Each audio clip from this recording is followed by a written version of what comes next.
आज हमारे साथ हमें सीनियर तज्ज़िया कार जनाब सलीम बुखारी साहब ने ज्वाइन किया है, उनसे बात करते हैं। बुखारी, शुक्रिया आपके वक्त का। सर, जो सूरत हाल आप देख रहे हैं, जिस तरीके से तातुल हो रहा है, और अगर हुकूमत ये दावा करती है कि अरकान उनके पास मौजूद है, 187 का मैजिक नंबर है, तो फिर सर ताख़ीर क्यों हो रही है आपके ख्याल में? देखिए, ये ताख़ीर इस बात का खुला सबूत है कि उनके पास वो नंबर नहीं है जो रिक्वायर्ड है। वो 187 या 186 का जो नंबर का दावा किया जा रहा है, फवाद चौधरी साहब शाम से चिल्ला के कह रहे हैं। मेरा ख्याल है 100 मरतबा उन्होंने कहा कि जी 186 अरकान तो हाउस के अंदर बैठे हुए हैं। और सूरत हाल ये निकली कि जब पहली गिनती कराई गई स्पीकर की तरफ से तो 171 अपोजिशन के थे, 171 हुकूमत के थे। और अभी जो हाजिरी का रजिस्टर देखा गया है तो वहाँ 181 की हाजिरी लगी है, 5 आदमी अभी भी गायब है। तो ये दावे अपनी जगह है, लेकिन अगर उनके पास नंबर होता तो अब तक की सबका वो वोट ऑफ कॉन्फिडेंस ले चुके होते। अब ये करारदाद की सूरत हाल जो हमें नजर आ रही है इस वक्त, अगर ये होती है और इस पर कोई गड़बड़ की जाती है तो सूरत हाल बहुत बदतर हो जाएगी। हमने ये भी सुना कि 2 ऐसे लोगों को हाउस के अंदर मेंबर की सीटों पर बैठा दिया गया जो मेंबर नहीं थे। अगर इस किस्म की हरकत करके आपने जिस राब्ते की कार्रवाई पूरी करनी है तो ये हाउस तमाशा बनेगा। जो 16 अप्रैल को हुआ था उससे बदतर सूरत हाल होगी और फिर ये मामला अदालतों में जाएगा और ये डिले होगी। ये डिले सूट करती है PDM को भी, ये डिले सूट करती है परवेज इलाही को भी, क्योंकि दोनों ही नहीं चाहते कि असम्बलियां टूटे। तो ये सूरत हाल लम्हा बलम्हा तब्दील हो रही है। लम्हा बलम्हा एक अजीबो गरीब मंजरनामा हमारे सामने आ रहा है। अब देखते हैं अल्टीमेटली क्या होने वाला है आज। तो सर, ये सारे हथकंडे इसीलिए हैं कि किसी तरीके से नंबर पूरा किया, जैसे कि आपने भी निशानदेही कि 2 गैर मुतल्लिका लोगों को शामिल किया गया, हुकूमती बेंचों पे बिठाया गया है। तो सर, ये वही तारीख दोहराई जाएगी जो इससे पहले, जिस तरह परवेज इलाही की जब टाइम पे वोटिंग हुई थी, जब वो स्पीकर थे, उसी चीज़ को दोहराया जाएगा?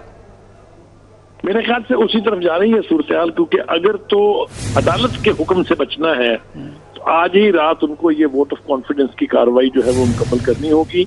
क्योंकि अगर ऐसा नहीं होता है तो फिर कोर्ट इसका फैसला करेगी और जो मेरिट्स हैं केस के, वो गवर्नर का जो वो ऑर्डर है जिसको मुअत्तल किया गया था एक मुख्तसर अरसे के लिए, वो इफेक्टिव हो जाएगा और उस सूरत में भी परवेज इलाही साहब घर जाएंगे। असल इशू ये है कि परवेज इलाही साहब अगर असम्बलियाँ वोट ऑफ कॉन्फिडेंस लेते हैं तब भी उन्हें असम्बली तोड़नी पड़ेगी, वो वोट ऑफ कॉन्फिडेंस नहीं लेते हैं तब भी उनको घर जाना पड़ेगा। तो PTI अपनी गेम के लिए परवेज इलाही को यूज कर रही है और बहुत बुरी तरह से यूज कर रही है। परवेज इलाही के लिए सूरत हाल वो है कि dam if you do and dam if you don't. आप करें तब भी मारे गए, आप ना करें तब भी मारे। लेकिन सर, सियासी तौर पर परवेज इलाही को क्या सूट करता है? यानी जाहिर है ये सारी मामलात अपनी जगह पर, लेकिन उनकी एक सियासी साख भी बहरहाल है, वो उसमें क्या सूट करता है परवेज इलाही को? देखिए, PTI के साथ इत्तेहाद के बाद से उनकी सियासी जो साख है वो तो काफी हद तक कंप्रोमाइज हो चुकी हुई है और अब जो हालात हम देख रहे हैं इसमें मजीद कंप्रोमाइज होने जा रही है।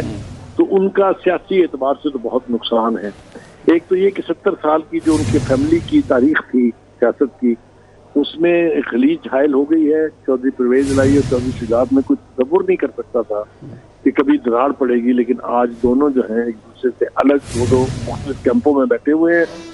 तो परवेज इलाही साहब का तो नुकसान बहुत ज्यादा है। और अभी जो करप्शन के इल्जामात हम सुन रहे हैं कि we have to believe that, तो आप खुद ही सोच लीजिए कि क्या सूरत हाल बनेगी।